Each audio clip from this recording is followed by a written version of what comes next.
आप लोग अपवाद किसे कहते हैं आप लोग सभी जानते ही हैं। तो दोस्तों आज हम आप लोगों को ऐसे ही एक धारा के बारे में बताएंगे जो साधारण अपवाद के अंतर्गत आता है। तो देखते रहिए हमारे वीडियो को और हमारे चैनल को लाइक एंड सब्सक्राइब जरूर कीजिएगा।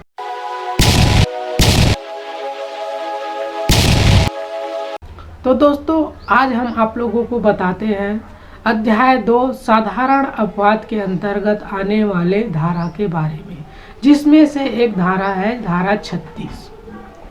धारा 36 में है अंशतः कार्य द्वारा और अंशतः लोभ द्वारा कारित परिणाम, अर्थात जिस कार्य को अवैध माना गया है, गैर कानूनी माना गया है, उसी कार्य को करना और उसी कार्य को करते हुए उस कार्य को छिपा कर करना, लोभ करके करना एक गैर कानूनी काम है, जिसके तहत आप एक अपराधी हैं और आपको उसके तहत आपको सज़ा भी दे और उसके तहत आपको सज़ा भी मिलेगा। तो दोस्तों इसको और स्पष्टीकरण करने के लिए देखते हैं कि इसमें लिखा क्या गया है। तो इसमें लिखा गया है जहाँ कहीं किसी कार्य द्वारा या किसी लोभ द्वारा किसी परिणाम को कारित किया जाना या उस परिणाम को कारित करने का प्रयत्न करना एक अपराध है। अंशतः कार्य द्वारा और अंशतः लोभ द्वारा कारित किया जाना वही अपराध है। तो दोस्तों इसमें स्पष्ट यही कहा गया है कि कोई भी कार्य जिससे गैर कानूनी कहा गया है, गैर कानूनी माना गया है, उस कार्य को अगर कोई व्यक्ति करता है और उस कार्य को छिपा कर करता है तो उसे इस धारा के तहत उसको सजा मिलेगा। अंशतः कार्य द्वारा अर्थात जिस कार्य को मना किया गया है उसी कार्य को अंशतः लोभ द्वारा उस कार्य को छिपाकर लोभ करके उस कार्य को करना एक अपराध है और वह करने वाला एक अपराधी है।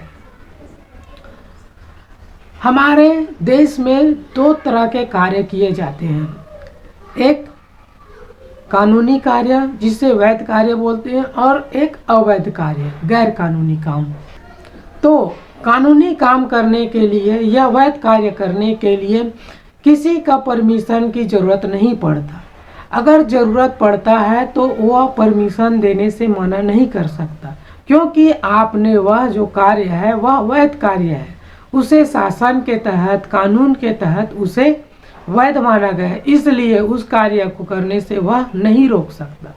लेकिन आप कहीं गैर कानूनी काम करते हैं तो आपको रोक भी सकता है और उस कार्य को करते हैं तो आपको सज़ा भी मिलेगा, आपको दंड भी मिलेगा, क्योंकि आपने जो गैर कानूनी कार्य है जिसे हमारे कानून द्वारा हमारे सरकार द्वारा जिसे गैर कानून माना गया है उस कार्य को करने का प्रयत्न कर रहे हैं या उस कार्य को आपने किया है, इसलिए आपको सज़ा भी मिलेगा। तो दोस्तों इस धारा जो 36 है उसको और अच्छी तरह से समझने के लिए हम आपको एक उदाहरण देते हैं। जैसे कि क ने य को खाना देने का प्रयत्न कर रहा है, जबकि य को खाना देना एक अवैध कार्य है। उसको सिर्फ वही व्यक्ति खाना दे सकता है जिस व्यक्ति को शासन द्वारा उसको चयनित किया गया है, परमिशन दिया गया है, वही व्यक्ति उसको खाना दे सकता है। कोई आम व्यक्ति उसको खाना नहीं दे सकता। फिर भी क जो है वह य को खाना देने का प्रयत्न करता है और वह खाना जो कार्य है या खाना जो है शब्द है, उस शब्द को छुपाकर लोभ करके वह खाना य को दे देता है, जिसका परिणाम यह होता है कि उसका खाना खाने के बाद य की मृत्यु हो जाता है। तो यहाँ पर जो क है उसको धारा 36 के अंतर्गत अपराध माना जाएगा और उसे अपराधी माना जाएगा कि उसने जो कार्य अवैध है, जिसको मना किया गया है, उसी कार्य को वह किया है और उस कार्य को छिपा कर किया है। इसलिए उसको क को धारा 36 के अंतर्गत एक अपराधी है।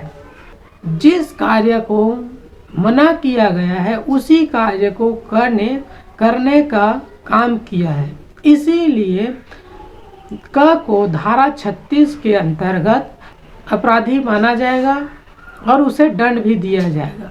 और उसको यह मानकर दंड दिया जाएगा कि अंशतः कार्य द्वारा और अंशतः लोक द्वारा कारित परिणाम किया है, इसलिए आपको यह सजा दिया जाता है। तो दोस्तों, यह जानकारी आपको कैसा लगा हमें ज़रूर बताइएगा। तो मिलते हैं अगले वीडियो में, तब तक के लिए गुड बाय, जय हिंद, जय भारत।